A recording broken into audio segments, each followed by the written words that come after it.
Brendan. It's an absolute honor to be back at SVPMA after a decade. I think some of you might remember I was here in 2010, early 2010, and it's great to be back. And one thing I wanted to share before I begin the presentation is it was actually at an SVPMA talk in, I believe, 2004, 2005, where I had the realization that product management is my true professional calling. And as PMs, we have good days as PMs and we have bad days as PMs. And on the good days, I profusely thank SVPMA. And on the bad days, I'm very disciplined about blaming SVPMA for showing me the path to product management. Just in terms of my background, I've had the privilege of working at some, really remarkable companies, both as a product manager, a product leader. And what you're about to see today is a compilation of what I call the non-obvious lessons that I've learned over my 14-year PM career. Now, unlike my last talk at SVPMA, this is not PM 101. This will not make you a good PM. However, you are in the right place if you're already a competent PM and you're looking to take steps to master the craft. Then this presentation is for you. If you're a good PM who's hit a ceiling, either in terms of your product impact or in terms of your career, then this presentation is also for you. Now we're going to cover a lot of ground today. I'm going to ask you all to hold questions until the end. This is slide 7 of 169. And I want to start by touching on why I think this content is important and how it's going to be different from your typical talks about product management. So first, in our industry, we talk a lot about the analytical aspects of product management, whether it's processes, techniques, or even product philosophy. But I'll make the observation that if you're a really good PM, you probably know all the analytical stuff. So if you're hitting a ceiling in terms of your impact or your career growth, what's likely getting in your way of being a great PM is your own psychology. So that's one, your own psychology. And the second is managing the psychology and understanding the psychology of others, whether it's coworkers or partners or users. So this is one unique area we'll cover today. Second, I'm on a personal mission to demystify some things that I believe don't get talked about as much in the Valley. And there's a lot of easy truths that are thrown around, but very few people talk about the inconvenient ones. And last but not least, we're going to do a lot of reframing. I've seen time and again that the very beliefs and truths that have gotten us to this point can start to hurt us at a certain point. And so that's why if we want to scale new heights of excellence, we really need to, unlearn the stories we've told ourselves about who we are and what we do, and we've told others. Which then brings me to conventional wisdom, which is, on the next slide I'm going to show you, 7 beliefs that seem right, really right. And then we're going to spend the next hour or so exploring why they aren't so true after all, and how we can actually get from these beliefs to the capital T truth. So according to conventional wisdom, we take these things to be as close to truth as possible, and a lot of what you'll see is not exclusive to product management. It applies to most leadership roles. Product management, by definition, even if you're not managing people, is a leadership role. But it applies to most leadership roles at technology companies. However, in today's talk, I'll give you a view of these through the product management lens. Now, each of these topics is a 1-hour talk by itself. So we're going to cover the first 3 topics in detail. Maybe we go to the 4th one, if we are lucky. And then for the remaining 3, I'm going to share some really unconventional book recommendations. So that's going to be homework for you for the remaining 3. So these are the so-called truths. And we are going to debunk So let's get right to it. The first one, solve problems. You know, it seems obvious as PMs, we are here to solve problems. But there's a big danger here in believing that that's our only role. And you know, instead of me explaining this to you, I'm going to show you a clip from one of my favorite movies from growing up. And it does a better job of illustrating this myth that problem solving is a virtue than anything I've seen. Start the scene at Niagara Falls. Clark Kent, Lois Lane. Clark Kent notices at this point that there's a child that's about to put himself in great peril. Right? So he calls out to the child. And then he assists along with the mother in getting the child away from danger. Okay? Notice what Lois Lane is doing there. She's not even paying attention to what's going on. Clark Kent goes to Lois and asks her, "Did you see what just happened? That little boy, something, something." And Lois responds, "Hey, I'm hungry." And then, you know, she asks him to get hot dogs with freshly squeezed orange juice. Yes. And now the boy is at it again, but this time on the other side of the railing, right? So even more danger right there. And then, sure enough, he falls. This is when Lois Lane gets into action and yells for help. Clark Kent, who's Superman, notices that. You can tell this is from the 80s, the great special effects. Right there. I love this. A man somewhere in the background says, "Somebody do something." Right? And then Superman in action, way to go, Superman. Look at the excitement on people's face. And then Superman rescues the boy a few inches from certain death. What a nice man. Come back up. Look at the people there. Look at the crowd of people there that's now gathered because Superman did something pretty remarkable, saved this boy's life. Again, look at the expressions there among the crowd and Lois. Lois Lane tries to get Superman's attention. Superman doesn't want to have anything to do with that, and then he flies away. And at this point in the movie, you know they're on the Canadian side of Niagara Falls because you see the flag right there. Okay, so that's a quick recap of what you just saw. I have one question for you.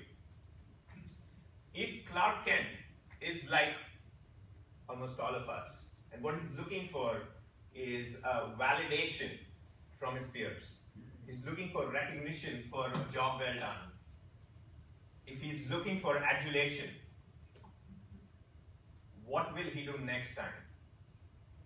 Specifically, will he try to prevent the boy from falling? Or will he let the boy fall and then save him of mere inches from certain death? I would contend that it will be the latter.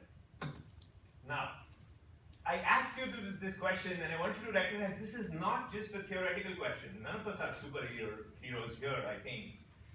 And we don't have to be, because what we just saw happens in organizations, including companies we work at, every single day.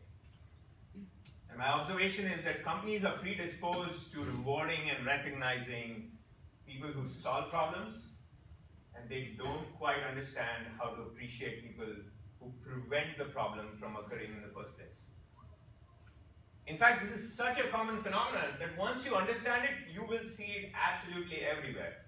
In all organizations, everywhere, companies, non-profits, even the government, especially the government. So this is so common that I decided to name it the preventable, with some alliteration, preventable problem paradox. And just in the tech industry, the recent challenges faced by companies like Uber or Facebook and others are a result of this paradox. So here's my formal, pithy description of this paradox. Any complex organization will, over time, tend to incentivize problem creation more than problem prevention. And why do I call it a paradox? It's a paradox because, well, no organization knowingly wants to do this. They unwittingly, along with the leaders, end up doing this anyway. So that's the preventable problem paradox. Now this is such an important issue that we're going to look at one more example. There's no movie clip this time, but we're still sticking with the movie theme, which is, let's say you have two possible plots for a movie. Plot A and plot B. And both plots are about a ship that is crossing the ocean. Okay? Plot A, plot B. Two possible plots. This is plot A. In plot A, the ship hits an iceberg, is about to sink. Now, however, unlike the movie that you're thinking of, in this one, the captain of the ship heroically rescues all the passengers on board. Every single one of them. And then he's the last one to get off the ship as it sinks deep into the ocean. Okay? So that's plot A. This is plot B. In this plot, the captain of the ship, along with the crew, has been on the lookout for dangers. They get a radio transmission from a ship that's like further ahead on the course, that there's an iceberg. The captain instructs his crew to respond to that radio transmission, and they divert from the normal course. And so they avoid the iceberg by many miles. And then they reach their destination, and all the passengers happily disembark. Okay, so that's plot B. Quite an uneventful trip. That's plot B. I have two questions for you. First question. Which of these two movies would you like to watch? Anyone? A or B? A. Okay, I think there's consensus here. Okay, question number 2. On which ship would you like to be a passenger? Anybody say A? Looking for adventure? So that is also equally obvious. It is B. Right? And yet, if this were real life, it's the captain in plot A who would return home to a hero's welcome. Because he saved everybody for saving all these lives. What would happen to Captain B? Captain B would live his entire life in relative obscurity. Why is that? Well, Rolf Dobelli, who has written 2 excellent books that should be on every PM's bookshelf, describes this plot A and plot B example that I'm talking about. And he says that it's because humans in society at large have a much greater appreciation for problem solving than for problem prevention. This is the other book from Rolf Dobelli. So why is that? Well, it's because problem solving is all of those things, right? It's very visible, it looks thrilling, it seems difficult, it feels critical.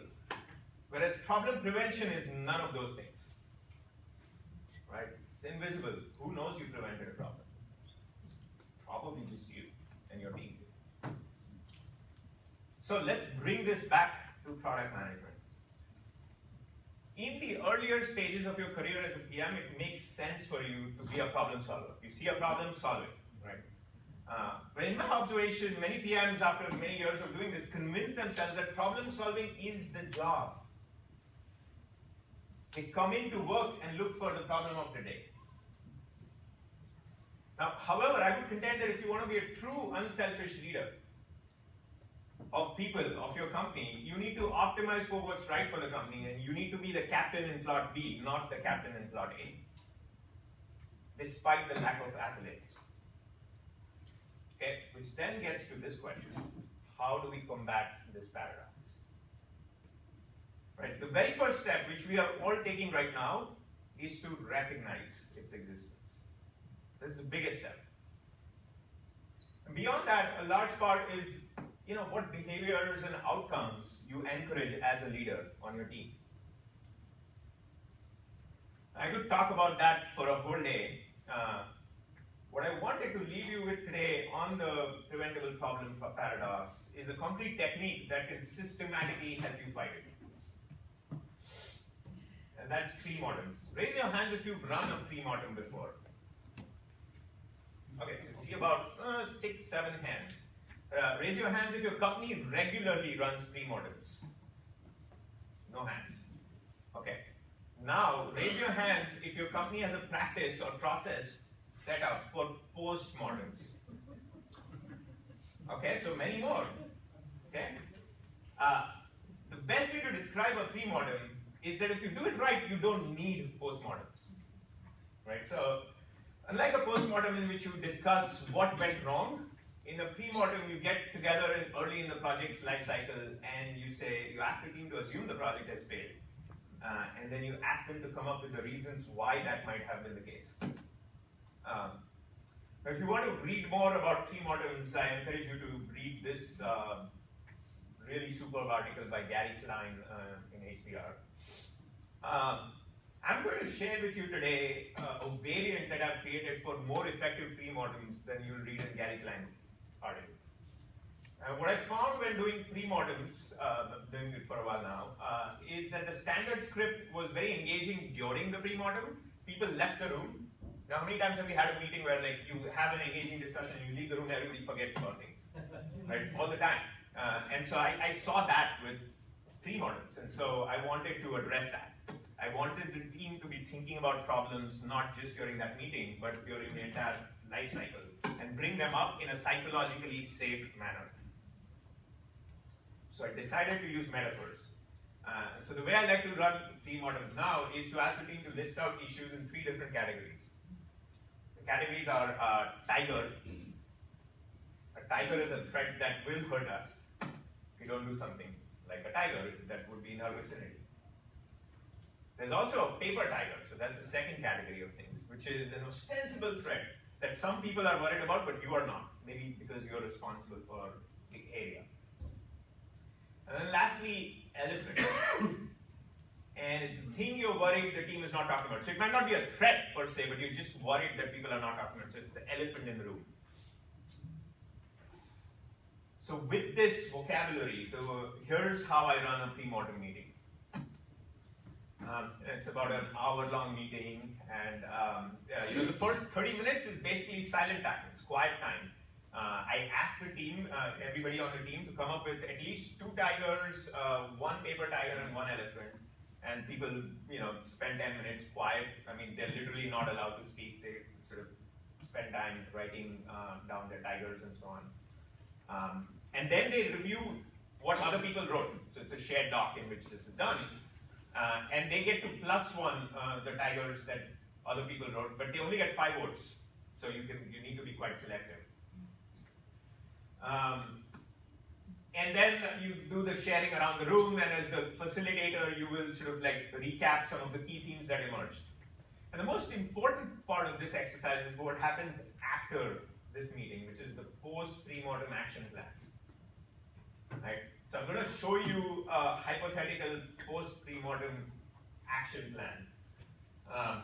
So the theme here is, say, we are worried that our new product launch will create unexpected privacy issues. As the facilitator, after the pre-mortem meeting, I will actually aggregate the verbatim tigers and elephants that people raised. This is very important because people need to know that the actual input they gave during the meeting is being used. And it also makes the thing more concrete. You have to assign a directly responsible individual. In this case, it's Alice. And then you propose some mitigating actions. So this becomes now your action plan to prevent the problem that surfaced in the pre-mortem. And this is a sorted list. Remember, you don't have to solve all problems or prevent all problems. But you identify the top 3, top 5, as the case might be. And now you have a plan to mitigate those issues. So I'll stop this section there with the request that you all run pre-mortems. And I really want to say that if we, as PMs, do this often enough, we'll see a dramatic change in the impact that our technology products can have in the industry, where we have fewer privacy gaps and security issues, downtime, and generally time wasted on failed products. Okay, so there you have it. Solving problems is good, but preventing problems is much better. Okay, so that's our first one. Next next one, focus on your strengths. Again, this is usually sort of advice is doled out in sort of career books, like don't worry about your weaknesses, focus on your strengths. I'm going to tell you why this is not entirely the truth. And to do that, let's take a common situation. Bob here, he's a PM. He feels like he's checked all the boxes, for getting promoted or what have you, but hasn't gotten the recognition that he wants from the company. He likes his company. He's been there a few years, but now he's getting resentful. Now, Alice just joined the company maybe a year ago or something, and she's been a PM just for 3 years. Despite the fact that Bob has a better resume, Alice got promoted to director. So Bob's going, I don't get it. Why did I not get promoted to director? And this situation is quite common, so I call it the PM career treadmill.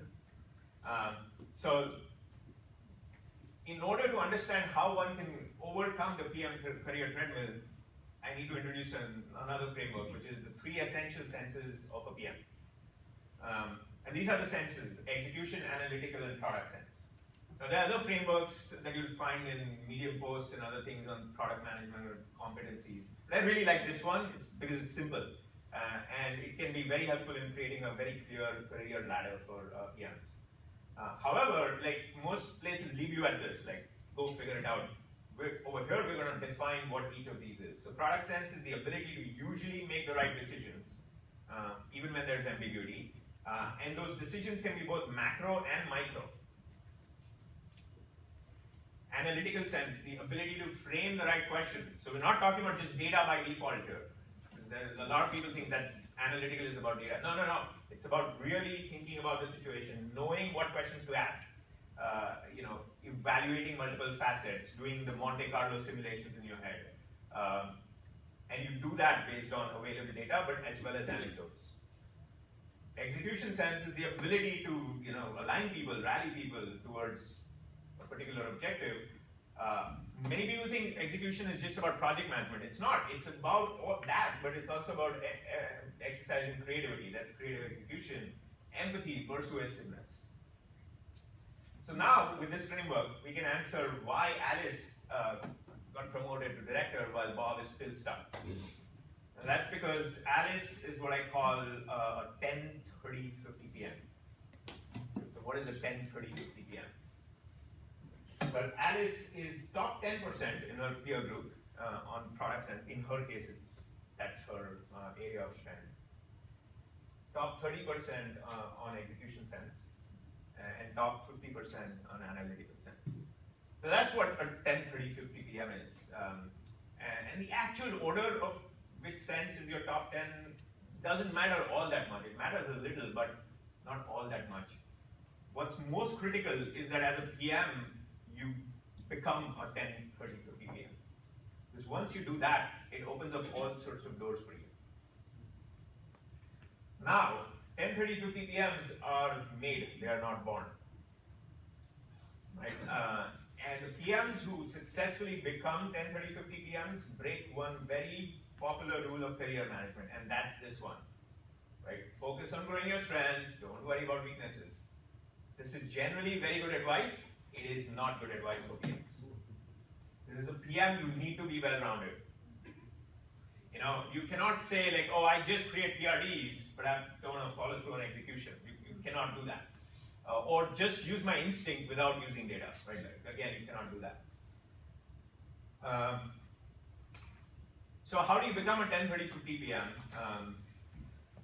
Well, the main thing is like you have a default sense. Every PM has a default sense. And so you have to figure out which one of those 3 it is. And that's the one that you should strive to be the top 10% in. And then you should work towards improving the other 2 senses. If you're curious about how to improve your non-default senses, ask me about that in the Q&A section. I want to touch on 2 more things here. First one, I see this all the time, the curse of being a great execution PM. It is a curse. The curse of the execution superpower is that what it does is it leads to rapid promotions early on. If you're good at execution, that's what you're expected to do early on in your career. So you get promoted and you get validation. I must be doing something right, which is why the organization is rewarding me. And so you keep doing that, right? Like you keep doubling down and tripling down on your execution sense. And then all of a sudden progress stops. Right? You don't get promoted beyond a certain level. And so you wonder why, and your first instinct is, oh, I just got to work harder. So you work hard at being a great executor, but that doesn't work out. So like, okay, maybe the company I joined, like, it was the right company when I joined, but it's no longer the right company. Let me go to another company. Same issue. So it's really important to remember that execution sense can only take you to a certain level. Because after a certain level of PM competence, you are not executing, right? You are enabling others to execute. And that's where product sense and analytical sense, you are framing the question, you're not answering the question, and you're certainly not executing on the implementation. Second thing I want to leave you with is the product sense advantage, because it can be a real differentiator for you as a PM. Product sense, along with its first cousin, strategic sense, is the most surefire way to get promoted and to get into sort of like product leadership, especially at high growth companies. And even if someday you want to be CEO or a founder of your own startup, you need to know that most, if not all, product-focused CEOs have product sense as their superpower. This is what I ask people to do. Like you have to invest in product sense. Like it's perhaps the highest ROI decisions you can make. Again, if you want to know how to improve your product sense, let's talk in the Q&A section. I actually have some extra slides that I'd love to show you on product sense. So the summary here is that as a PM, you need to also fix your weaknesses. You need to become a 10, 30, 50 PM, and you need to especially build out your product sense. Let's move on to the next one. Always put in your best effort. Again, this makes sense. You should do work. You should do great work, right? But that doesn't equate to putting in your best effort for every single thing. So the observation I'll make is many early and mid-career PMs are struggling with managing their time. For those of you who manage PMs, you must have heard like the constant complaint, I have too much to do, I think I'm too stressed, I cannot do it, like there's too much to do, like maybe we need another PM, whatever, like I need to delegate, make me a manager, blah, blah. You just don't have the time. And I know this really well because I was that PM, right? Like when I was early in my PM career, two years into my PM career, I was at Google, I was stressed. I was in a new environment, it was a high performance environment, I was a new PM, like I had a lot of work and like I would bring the stress home I wasn't able to be present with my family and then I got stressed about the stress, so that was meta stress. Anyway, so it was not a good time for me, but everything changed for me when I learned about one thing, and that's this, right? Leverage. And so the way it was explained to me was by a PM who had been at Google a really long time. His name is Daniel Dulitz. What I was trying to do was to be more efficient with my time. And I was quite self-aware. I was very self-aware about this issue. So it's like, how can I squeeze more productivity, from my day? And what Daniel pointed out to me is that I'm seeking efficiency when I should be seeking effectiveness. Right? I'm sure most of you have seen this. So I reframed the question. Right? I reframed the question from how can I be more efficient to how can I be more effective for the company, for the team, for the product.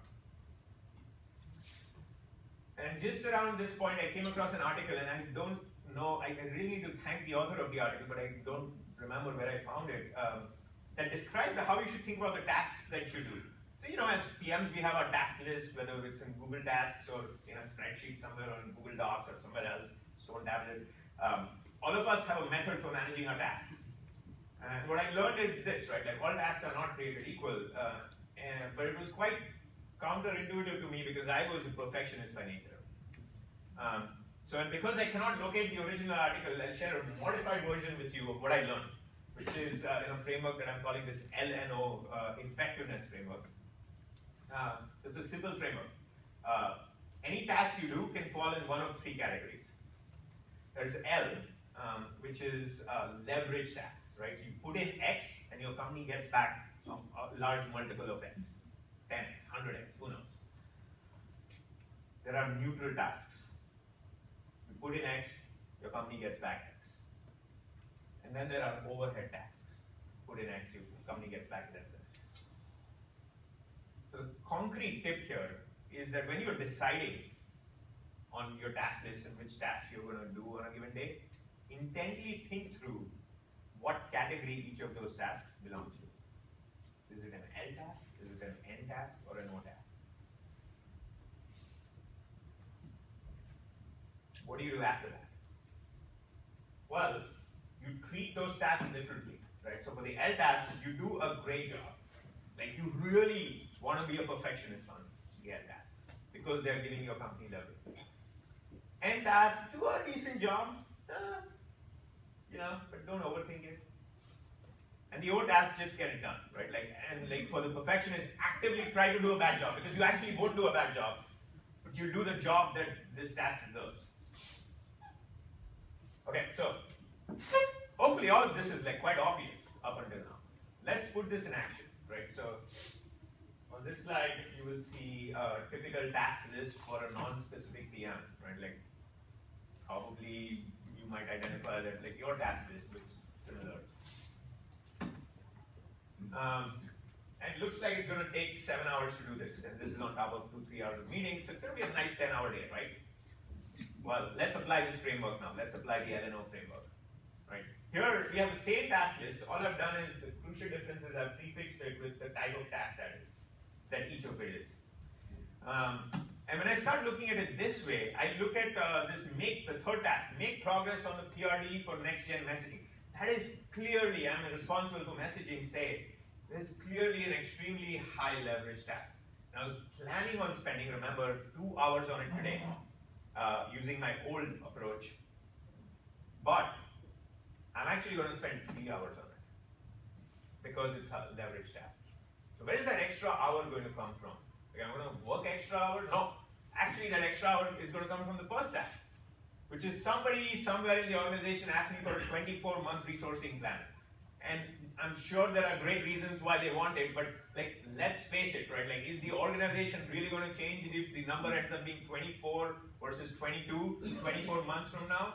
No, right? And so there's this sense of false precision that everything needs to be done perfectly, it needs to be perfectly analyzed, which makes that task, instead of a 30-minute or even a 10-minute task, a 2-hour task, right? So that's where you save your time. Again, it's about being effective with your time. Okay, so this is about your tasks. Now we're going to take it to a higher level, which is products.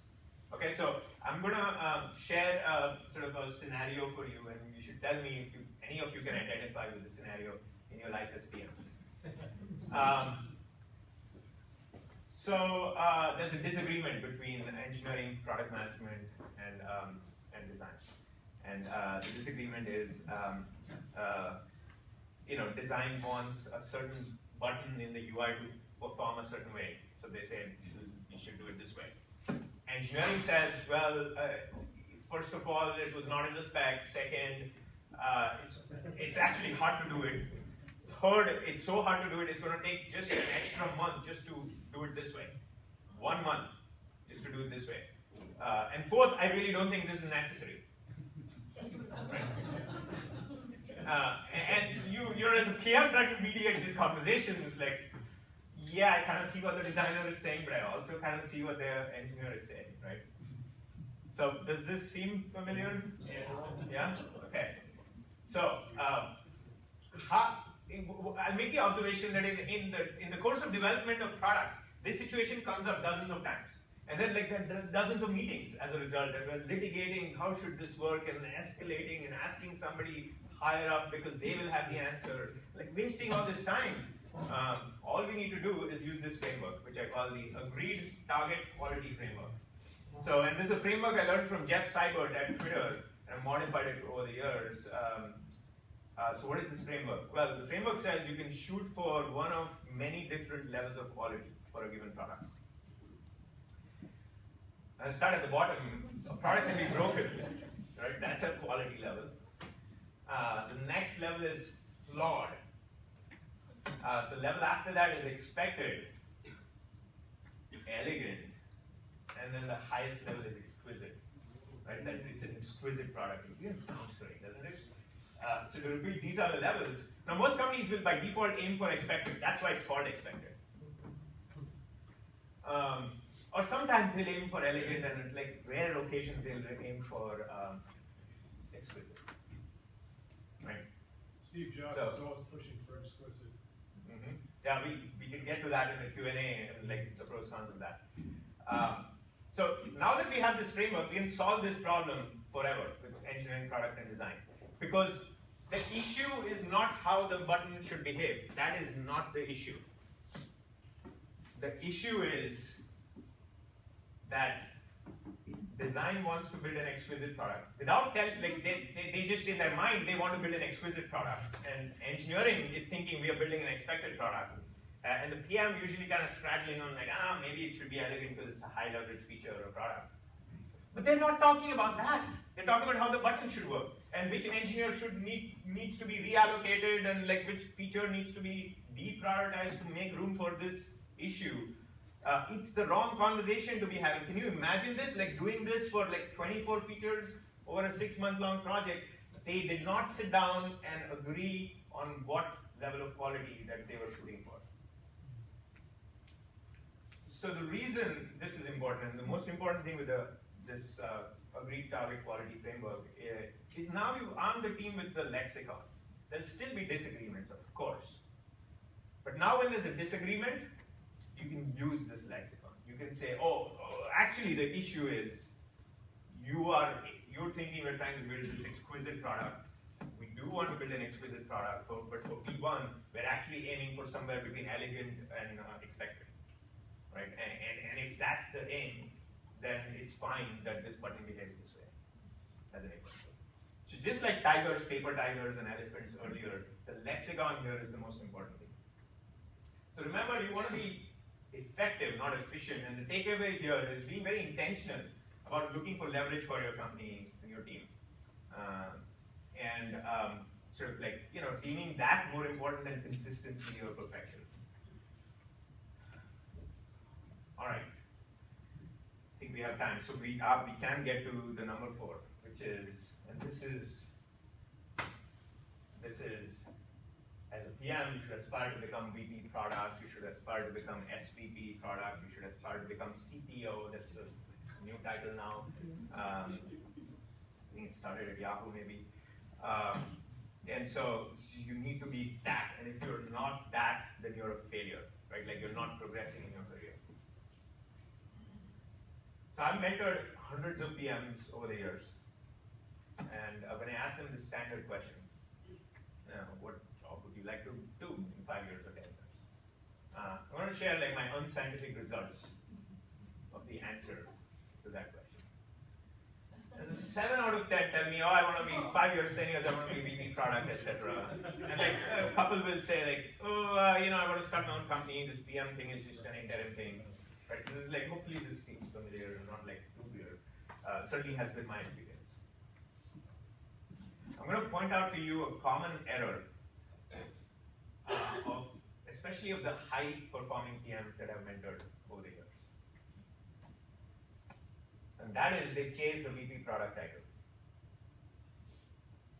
Right? And again, this talk is not about just telling you the convenient truths, right? I'm going to tell you this is not the right answer for everybody. In fact, it might not be the right answer for most PMs. But before we get into that, like there is this question of like, why does this tendency? I'm wondering, like, why does this tendency even exist? Why do people by default want to be VP product? And I think I have the answer, and I think it's because of LinkedIn. Don't get me wrong, LinkedIn is a wonderful tool. It is amazing.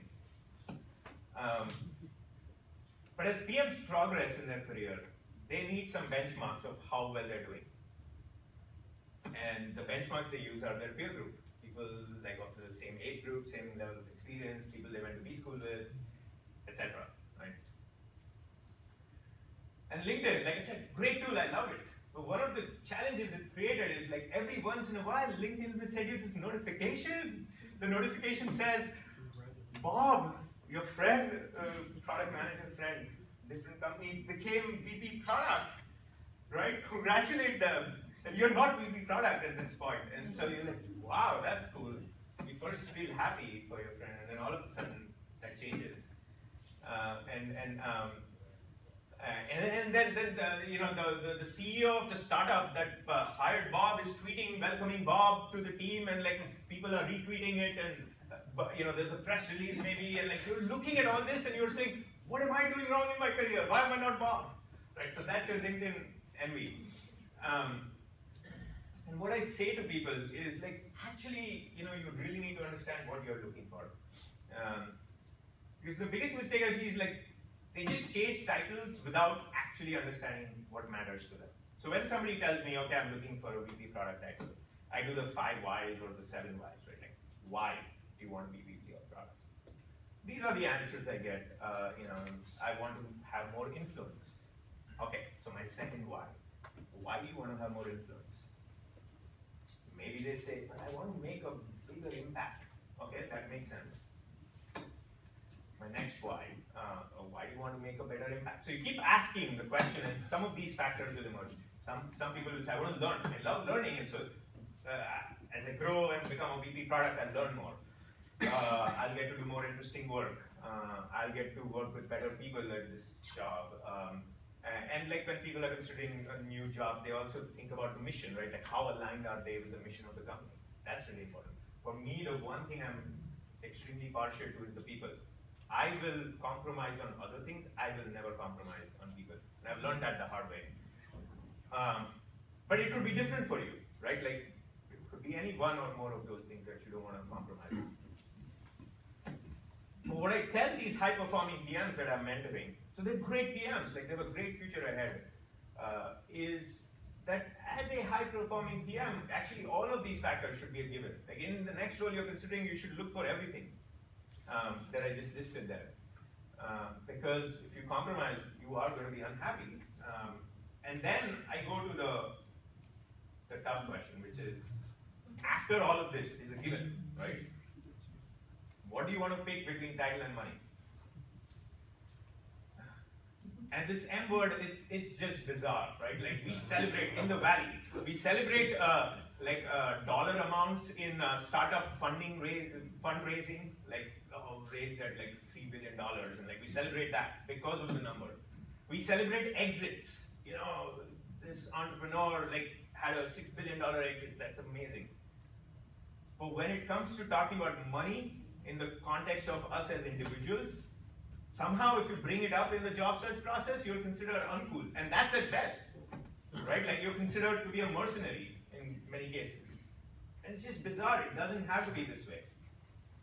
So now a lot of people tell me, like, well, but like, why is this, I feel like this is a false dichotomy between title and money. Like, they're actually correlated, right? Like more title, higher title means more money.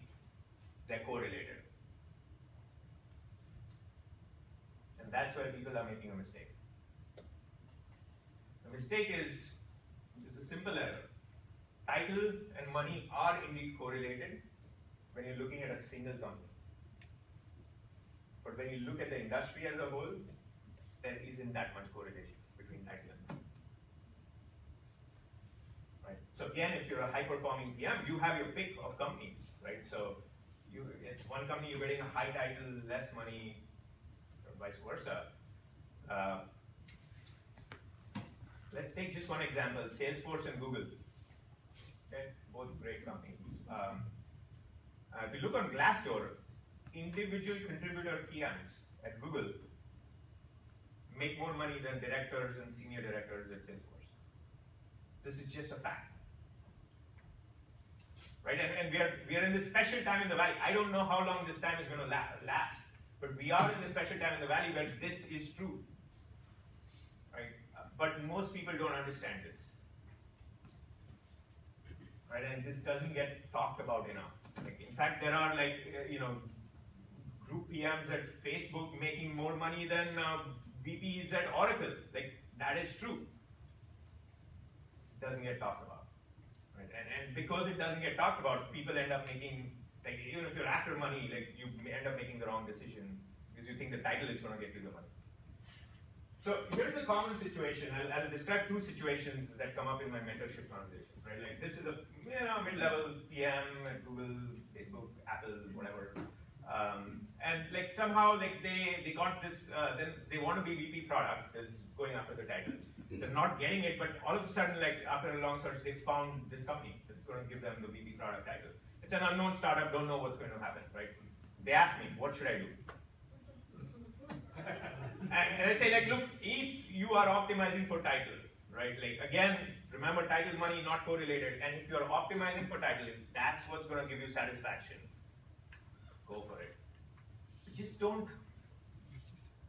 like buy into the lie that you're also going to get money. Because a lot of people say, no, look, this is an unknown company, but it's going to be big. I got like 100 bits of equity. Like, they were giving me 80, but I negotiated it up to 100.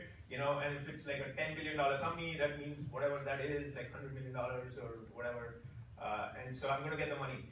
But they're forgetting one thing, which is like ordinarily they were not getting this VP product job, right? So this company has clearly, and this is the hard truth, this company has lowered the bar to give this individual, for whatever reason, the VP title.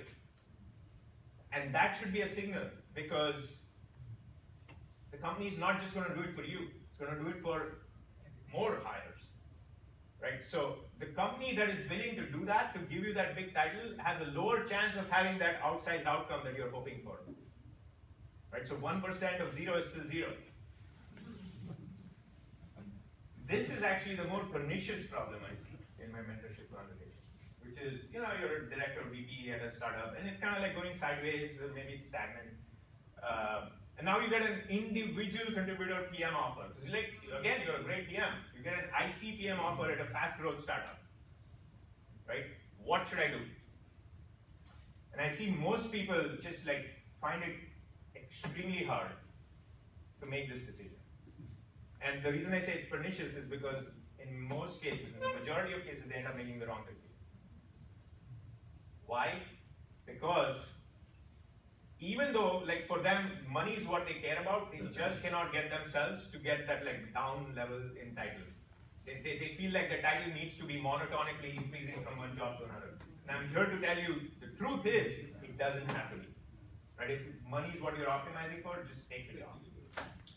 Now, at this point, the really high-performing PMs will say, no, you got it all wrong, because there's this person X. They're a VP product at Instagram, Snapchat, some chat, whatever chat, and like they were featured in 30 under 30, 40 under 40, whatever. They have everything, Shreyas. So it can be done. And to that I say, well, simple cognitive issue, bias, which is you're falling prey to the survivorship bias. For every such VP of product that's 28 years old, there are 98 other VPs of product at whatever that like don't have that sort of career, that are not on this 30 under 30 list, right? But you're not seeing those. You only see the one instance. So what I like to remind people is that, like, if you could run 100 simulations of your career, absolutely, it makes sense, because like the 2 of those 100 simulations would end up with that outsized outcome, and you just pick that. But you have only one career. You cannot run these 100 simulations. And so you should think strategically about your career. Like in the valley, think about your career in terms of 20-year increments, right? And like make 6 to 7 strategic bets. Right? And some bets you'll exit early if they're not doing so well, and other bets you'll stay longer if they are. So I come back to this, which is just be strategic, don't chase titles, unless that is what you want. Okay, now we get to the 3 where I will just offer you some book recommendations. Most of this you will not see as recommended books for PMs. As PMs, we're expected to be logical. And I say, of course, logic is one of the tools we should be using. But what I also say is you should be also exploring psychological solutions. I did not come up with this term. Rory Sutherland, the brilliant marketer at Ogilvy, makes a compelling case in this book about why we should consider psychological aspects of product creation and marketing. In this one, Lauren McCann and Gabriel Weinberg, who's the creator of DuckDuckGo, describe hundreds of mental models that can help you make better decisions. Because ultimately, it's not just about using logic. There are many other tools, and you'll learn about those tools in this book. Brilliant book. This one, this is number 6. I made this error early on in my career. And I talk to PMs all the time who assume that like you should work at PM-driven companies. If you're a PM, you should work at, in fact, like almost every interview, like when I ask them to ask me questions, there's often the question, so like who runs this place? Is it product management? Is it engineering? Is it somebody else? Is it sales? Right? And the hidden implication is like, oh, it's better to work, if you're a PM, it's better to be at a PM-driven company. So let's look at the underlying desire, right? Like the underlying desire, I think, is to have more control over the product, like over what gets built. And of course, the ego feels great when we are in charge. It's amazing for the ego to be at a PM-driven company. You're calling all the shots. But I regret to inform you that it almost always leads to inferior products. Right? That's why I say work at product-obsessed companies, because if you are yourself obsessed with building great products, then you shouldn't care about whether it's PM-driven or edge-driven. Right? And this book by Ray Dalio, he talks about the concept of the idea meritocracy, which is effectively that, right? It's a meritocracy. And if you want to learn more about shedding your ego and being an even-keeled PM, there's no better book than this one, The Practicing Stoic by Ward Farnsworth. Probably the book I recommend the most.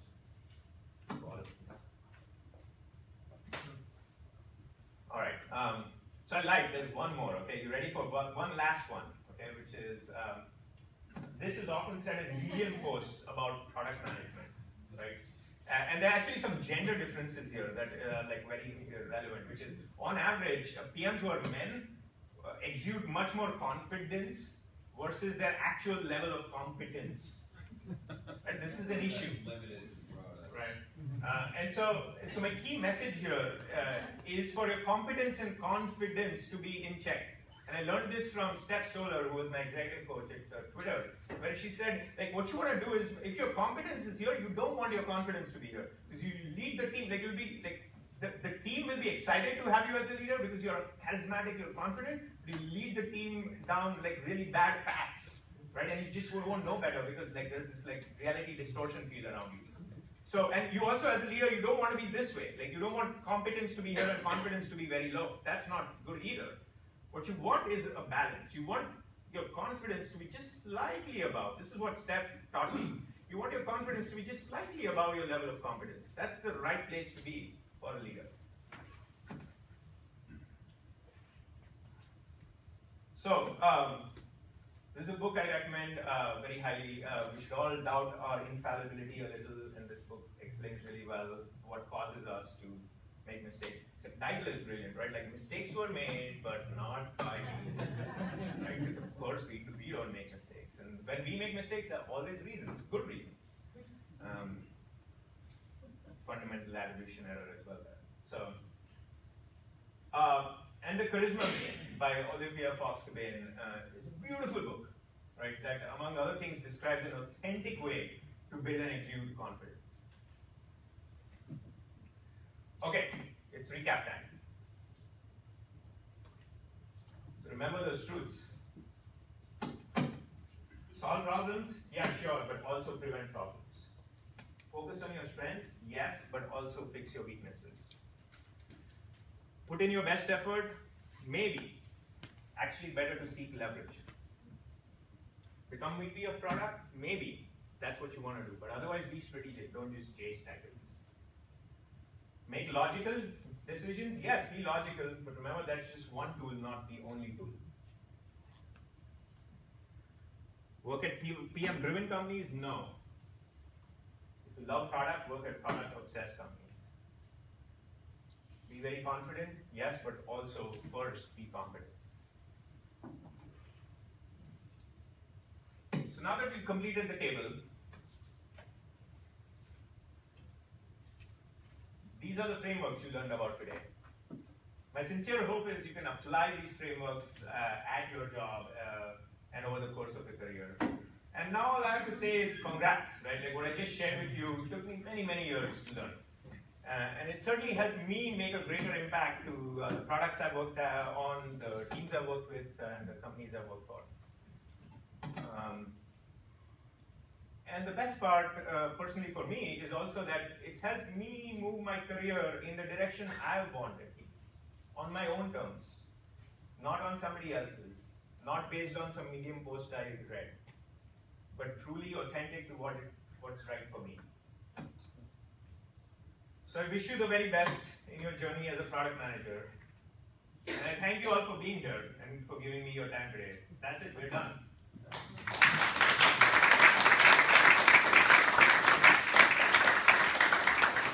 How much time do we have for Q&A? We go till like 9, so I mean, really, 9 is your time.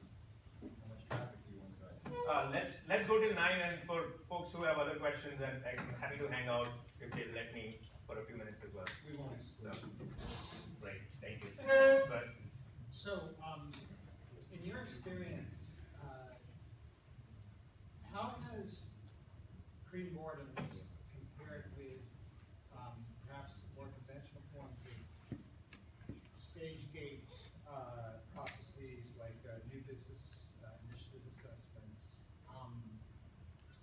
Because I think that some of the questions that come up may be posed in that context, perhaps in a more formulaic way or a more rigid way, but it would seem that there's some overlap. Do you ever think about how those compare and contrast? And would you say that companies should kind of throw those types of stage gates by the wayside and come up with a format more along what you discussed? Or is there some synergy that can be leveraged in existing processes? yeah. So the question is, there could be existing processes that help identify problems that are going to emerge in the product lifecycle, and is the proposal that pre-mortems replace them, or do they work together? Right. So, and look, pre-mortems are explicitly supposed to work well with your existing processes. So you do have some companies that do a pretty terrific job of identifying the risks and the problems that might occur up front. And maybe they have strategy reviews, right? Like many agile organizations these days, like web companies, they don't like do strategy, right? Like, which is wrong. They think like strategy is a waste of time. Like it's not, right? Like it helps you determine what's the right product to build. And so those processes should be in place. Where pre-mortems do come in useful in almost every case is if you don't apply it any stage in your project, but if you apply it to say like at a time that say like you have a launch coming up for a software product, let's just say, it could be any type of product, run a pre-mortem just 3 months before. Right, because 3 months is like adequate time for you to be able to respond to new problems that get surfaced. But it's also like not so much in advance that like people just don't even know. People have had by now the experience of living the project, right? So whereas some of these earlier stages, you might not have data yet or context yet on what could go wrong. You now have more context on what can go wrong because you've been building the product. Right, and again, the 3-month period gives you enough time to respond to the highest priority issues and mitigate those risks. So that's how I would think about introducing a pre-mortem to a company that already has an existing process. From the outside, or even from like the interview stage, how do you what are the most reliable hallmarks of a product that sets So the question is, how can you tell that a given company is product obsessed? There are actually many tests.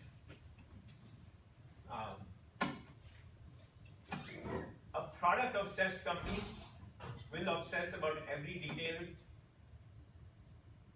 related to the product they're putting out. So the first place I'll ask you to check is go look at their blog posts. Right? Just look at them and check the quality of writing, the attention to detail, the media that accompany the blog post. Right? Go check out their website, and this applies particularly to enterprise companies. Right? Like if there's an enterprise company that has a fantastic product and is product obsessed, it will also obsess about its website. Right? And again, you'll see that in the design. Right? I work for a company that mainly which mainly offers an API. Right? In many ways, the docs are the product. Right? And so you look at, and even if it's not an API product, look at the help center. Like the help center is a great tell, and the support process is another tell. Right? Like, is it obsessing about the customer and the customer's journey, like throughout that journey, or is it only like about pushing some pretty pixels? Right? So those are the sort of places that are the real tell of whether a company is product obsessed. Then of course, like if you're able to use a product, which is sometimes hard for enterprise products, then use it, and that's another like tell. I would say that like if the blog posts are like so crap, if the support experience is not great, if the help content is not very well organized, if the website is just meh, probably not a product obsessed, customer obsessed company. So, I thought you would mention customer obsessed rather than product obsessed over there, so I was a little surprised to see that part. So how do you differentiate the two, and why did you choose? So you caught on to the very deliberate word choice. They are not the same, right? So you can have a company that like obsesses a little too much about the product, but doesn't care about the other parts of the customer journey.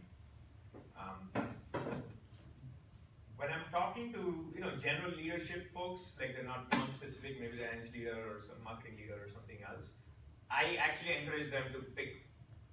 The term I use is customer obsessed.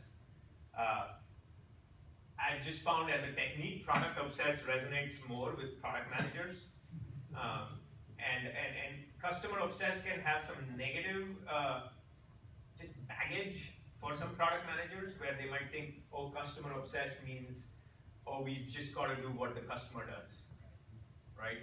Or what the customer says they want, right? Like you're basically like going to your VP of sales and saying, as a PM, you're saying, what is the roadmap? And the VP of sales gives you the stack rank list and go implement, and you're the implementer, right? You are the person taking the requests from the sales or marketing department to the engineering department, classic. So that's what I wanted to avoid, which is why I make that distinction between product and customer obsessed. So it seems like you've had a lot of mentors over the years. So I was just curious, how important were they in shaping your thoughts? And like if you're, like how do you seek them out, or did they seek you out, or was it just a mutual relationship? Yeah. So question is about mentors. How do you develop mentors? I was lucky in that I was just born with this like tendency to find mentors wherever I go, and not even like officially like, will you be my mentor? Right? Like I try to learn from everybody. Right? Like whether or not like they are in an official mentor role or not. Right? So the thing I've found that works really well is you become by default a student of organizations. Right? You look at an organization, like big picture, and you try to figure out, like you ask yourself, why does it work this way? Like what are the factors? Again, what are the psychological factors? Not just all the analytical stuff that result in the organization making this decision. And it's blameless. It's not about, this person is like incompetent. No, it's not about that. It's about like, they are waking up in the morning thinking they want to do a great job. Nobody's waking up in the morning and thinking I'm going to screw up the company, right? So what are the psychological underpinnings of these actions in these decisions? And if you use that lens in your job and in almost every situation, you will find mentors everywhere. You'll learn from pretty much everybody. right? You learn what to do, and you'll also, more importantly, learn what not to do. Right, so like one thing I did not mention here is like, it's very common, it's like it's considered great and popular and amazing and humble in the valley to say, oh, I'm successful, but I've made a lot of mistakes, right? Like, let me tell you about all the mistakes I've made, right? I think that's BS, right? Like, you should not make mistakes. Like, you should just like look at other people and learn from their mistakes. So your mentors can be people who are making mistakes so that you don't make them, right? So you can short circuit your team, your company, without making those mistakes, you can still reach this like great outcome.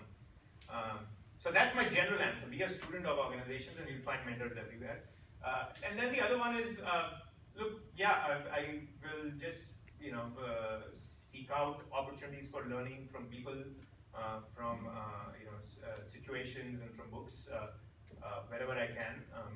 And one last thing I'll leave you with is I've found that by mentoring other people, I get a better understanding of myself, right? So like that is another like sort of technique that doesn't get talked about. It's like if you want to be a better product manager, start mentoring somebody, and you'll find that like looking at their situation from a more sort of neutral perspective will offer you insights that you can bring back.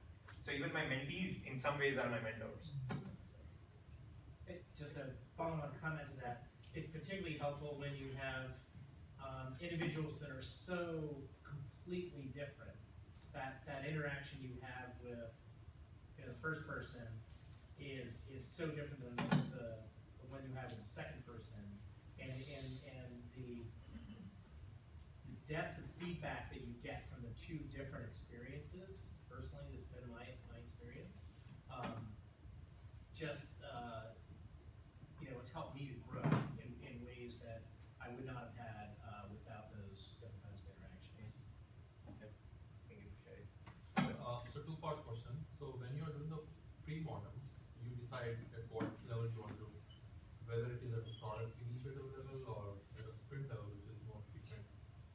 How do you ensure that the result that is coming out of the pre-mortem doesn't end up in some false alarms or false escalations? Yeah. So that would defeat the purpose of doing the pre-mortem. The other question that I have is, you have mentioned the third example of a PM trying to get into, start a new company because he is enamored by 30 under 30 and all of that. So how do you distinguish between a genuine motivation to create a great value for the customer instead of just getting enamored by people who have had success? Okay. So for your first question around pre-mortems, how do you know that you're not doing a little too much? How do you know you're not slowing the team down by trying to avoid mistakes and problems further down the road? I'm a firm believer in the observation I'll make here, which is you can never solve all the problems in the world, right? Like if you solve one problem, like the solution to that problem is actually creating some other problem. It's not about solving all problems. It's about which problems are you willing to live with, right? And those are the ones you create, and the other ones you solve, right? The ones you're not willing to live with. I say that because yes, you could overdo this pre-mortem thing, right? Where now the problem you created, which certainly not a problem I ever want, is now you're like going too slow, right? The best way to avoid that tendency is the prioritization, right? So in the pre-mortem, a lot of issues come up. Literally, like if you run a pre-mortem and like again, if you take the care to establish a psychologically safe environment for people to express their worries, you are going to get dozens of issues for a non-trivial product launch. You're not solving all of them, but what and again, you're getting the team to vote and all of that. So like you're basically taking the team's input, and then you're saying, okay, like as a team, there are about like 9 teams that emerged, of which we're going to pick the first 3. Right, because those are the real tigers that are actually going to kill us, right? So yes, it may slow you down, but it slows you down the right amount, right? And in the grand scheme of things, it'll actually be faster. So that's how I would do it versus like solving every single problem. Your second question, I think, what you meant is like, how do you distinguish between this like egoic desire to be in the 30 under 30 versus the genuine drive to make an impact. And was your question, how do you distinguish between that in yourself? Yeah, so before let's say I have a very great idea, I've been doing a lot of customer development, and now it's the time to make, whether I have to do it full time or whether I should continue in the current role. So how do you make that decision? So I am not the expert on that question. I have never started a company. And so, I've been a PM for many years, and I can talk for literally days about the craft of PM. But I'm not the best person to advise people on when do you know is the right time to make that jump and start your own thing. So yeah, I wouldn't be able to tell you my that. question is not exactly on that. Yeah. It's based on the slide that you have put. It says don't run simulations because you have only one career. Right. But try to really. I see what you're saying. How do you know? Okay, maybe we can take this. I'd love to talk about this. Maybe we can take this in the after party here. I see a lot of hands. Now, who had their hand raised for a while and I did not get to you? Whoever that person is. Okay, you right there. Thank you. So one of the higher leverage skill sets that you mentioned was product sense. We had the top 10%. Right. I didn't hear I'd love to hear a little bit more of how do you develop that? How do you, what might be some of the tips you might be able to share? I love that you asked the question because after the Q&A slide, that's my first backup slide. The question is, how do you develop product sense? So, in order to develop product sense, first you need to understand what product sense is. What are the components of product sense? I contend there are 3 components of product sense.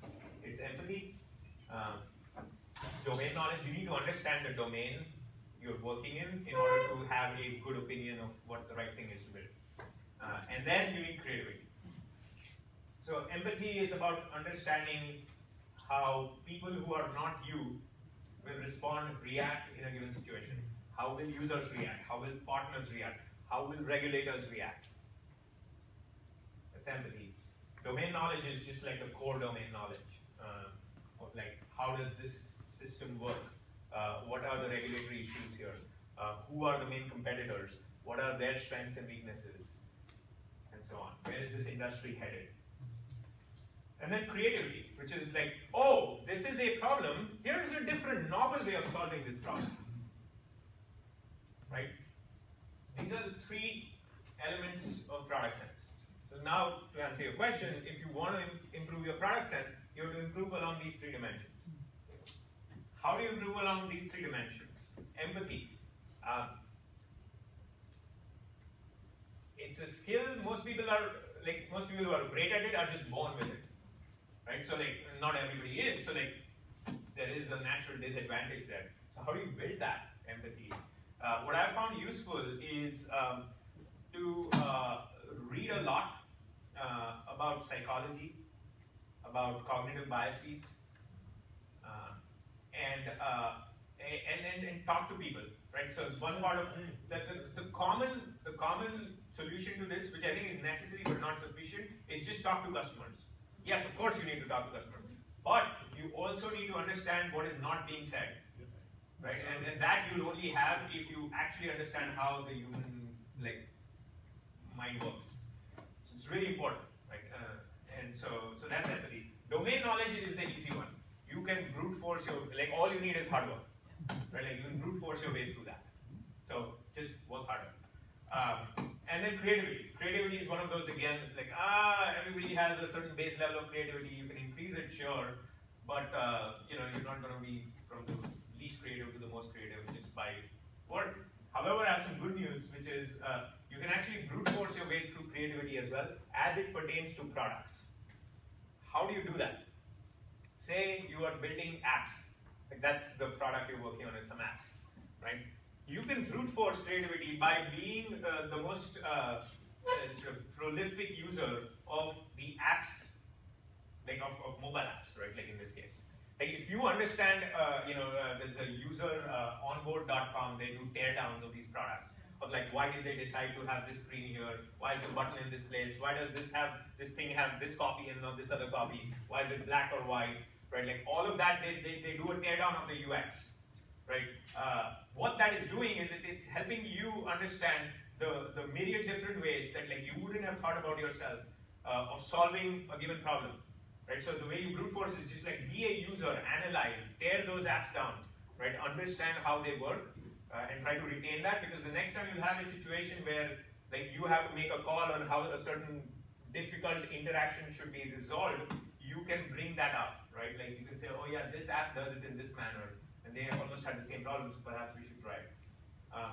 So that's how you grow your product sense. Now, it is hard work, but like I said, for the people who are able to be that top 10% in product sense, like they literally have no limits to where they can work. Like the fastest, best growing companies will be ready to take them in as PMs. So the ROI is huge.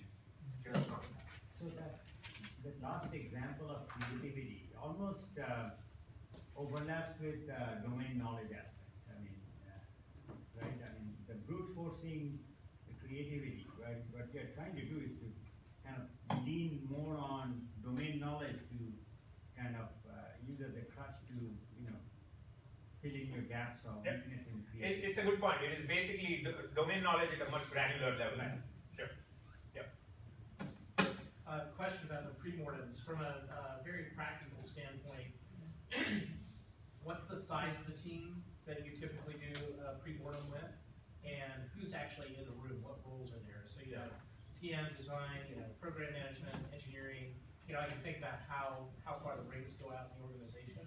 What do you think is sort of a practical nugget to work with? Yeah, I'm really glad you asked that question. What I found useful is for a major launch to run multiple pre-mortems around the same time.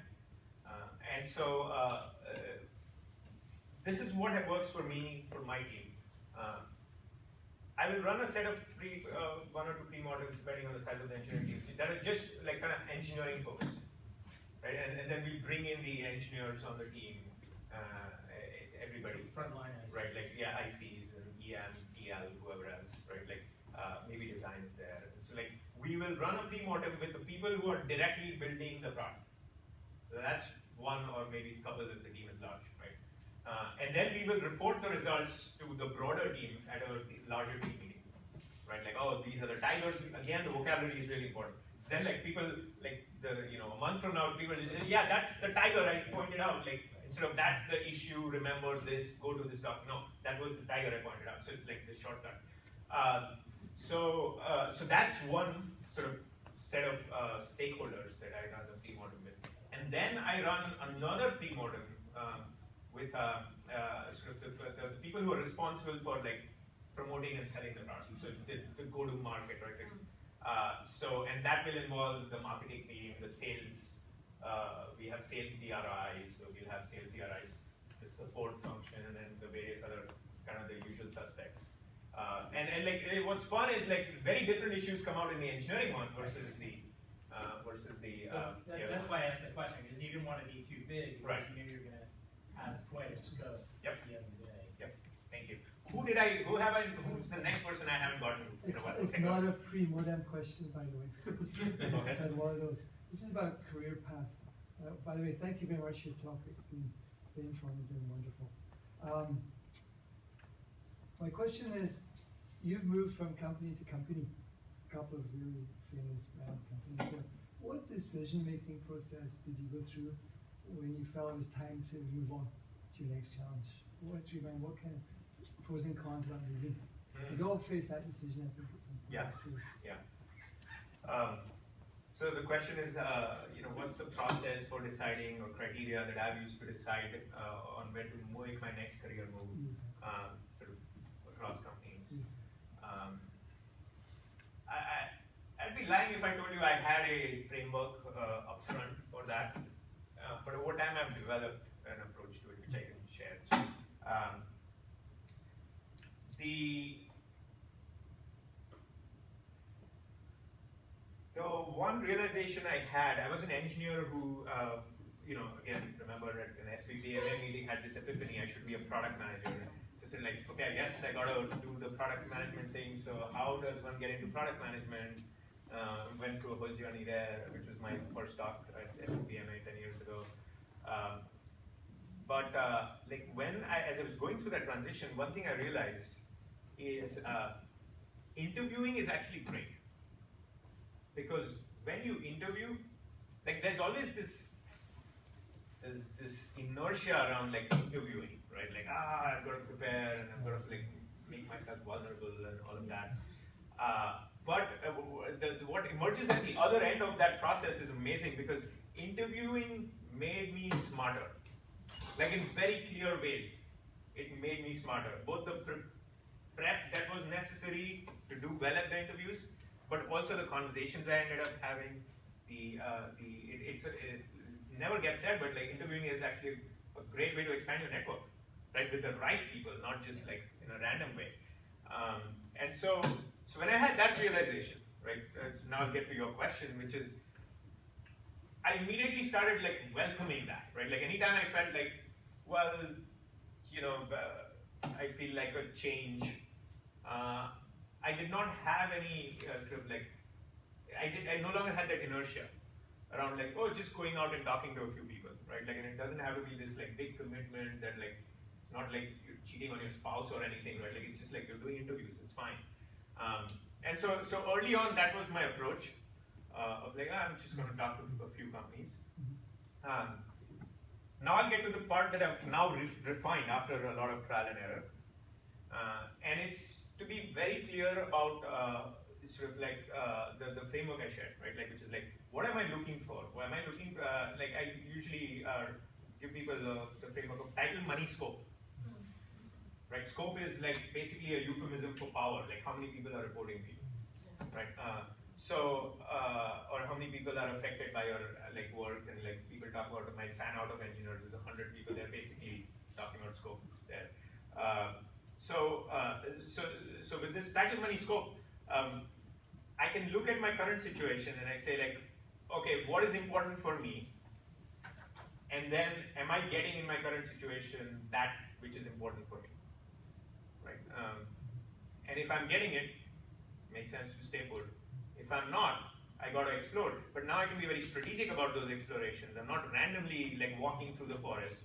I'm saying like, okay, I want a title, I'm not getting the title, or like in my current place. So like that's what I'm going to optimize for first and foremost. Now that leads to a different set of, like just you look at me, like I'm not going to be an SVP at Oracle, like no way, like I will not get that job, right? So now I know I need not apply for that job, and I apply for the right jobs there. So that's sort of like the title, money, scope framework is very helpful.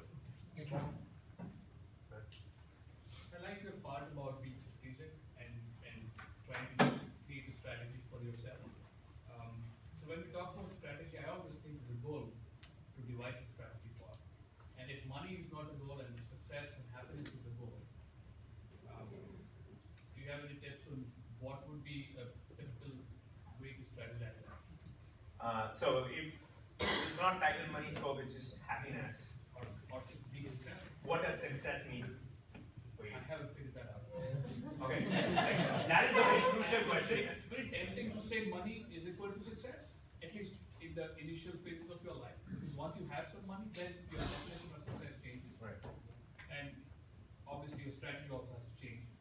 But if it's this unknown thing for success, and also another unknown thing for happiness, because I believe I'll never be happy. How do you then strategize? Because you're right, you have just one career, you have perhaps 30, 40 years at best to get to that goal, and then create a strategy. You may go wrong, and you may keep re-strategizing. Yeah. But you have an intention. What would be the next thing that you want to do next 5 years? That's, I think, more key, right? You can see something 5 years down, like perhaps not 40 years down. Yeah. And by the time you finish 5 years, your goal has shifted, and then you have to again re-strategize to get to that new goal. Right. So do you have an intention? So the goal is, and we should talk more perhaps afterwards, but the goal is happiness and success. Not quite sure what the definition of success is, want to figure that out. How should I strategize, right? First thing I'll point out is that your two goals are in conflict. If you want true happiness, what causes unhappiness? Now we're getting like way beyond PM stuff. The main thing that causes unhappiness is the constant pursuit of happiness. Yeah. Right? So if you're pursuing success, you can be sure you're actually not going to be happy. right? So you need to be clear on what success means for you, right? And I'll share my personal journey. Doesn't have to work this way for everybody. I think it does, which is you have to get to a certain level of success to learn that it's all pointless. And then you can start pursuing real fulfillment and happiness. Right? And like me standing here is not going to convince anybody. Like that everybody wants to chase their money, their title, their like prestige and power and all of that. And then like you get to that next stage and then you find you're still unhappy. And the society tells you, look, you're not on that 30 under 30. You've got to be on that list, right? Oh, you're 40 already. Oh, there's going to be a 50 under 50 list that you got to be on. So now it's like, fame and like notoriety, right? Like, and you get there and then there's still somebody more successful than you. Again, you can see them on LinkedIn. And so most people keep chasing it. That's the hedonic treadmill, etc. So most people keep chasing it all their life. So there's some people who reach a certain level of success where they can say like, oh yes, I've done better than my peers. And they say, you know what, like, true wisdom is an understanding that like, this is never going to end, right? So I'm actually going to stop chasing success. And then I'm going to find what's authentically, what does happiness mean for me personally. I'm going to follow that. So that's my perspective on things. Again, I could be wrong about this. What was your strategy when you kept shifting from all these roles? I saw that you were progressing title-wise, and then you jumped ship, and then you actually went down on your title. Hopefully that's what it showed. So what was your strategy when you were choosing these roles? So specifically, like I was, I think, to give context to the question, was director of product at Twitter, and I went to an IC role at Stripe. It was early, I was one of the first PMs. We don't have titles, I still am a product manager, that's my title. I don't get those like fancy recruiter emails of like please become BSVP anymore because of my title. So like, does that bother me? And like, there is an aspect of that which is, for me, what I was looking for was to work with the best people. And so at Stripe, I found my group. I found the best people I've ever worked with. Somebody, I was struggling with the decision at the time because there are many other offers. And somebody told me something that I found very invaluable, which is, they said, if you're making a choice between these 5 wonderful choices, imagine yourself at work solving a problem on a whiteboard with like each of the 5 companies and the colleagues you met during the process, and which one makes you feel the best. Like again, in the Valley, like feelings are not regarded very well, right? But this was great advice, and I was like, let me think through that. And for me, Stripe emerged head and shoulders above everybody else. So I had my spreadsheet, like I was the product manager, right? Like I have the spreadsheet with expected values and blah, blah, blah. Like it's a beautiful spreadsheet. I threw that all away. And I said, people, Stripe, go for it. And I have regretted it. I've been here 4 years. I have no intention of going anywhere else. So for me, it was people, right? But you have to find what's authentic for you. Are we almost done? Why don't we break? I know some folks are desperate to try their luck on California.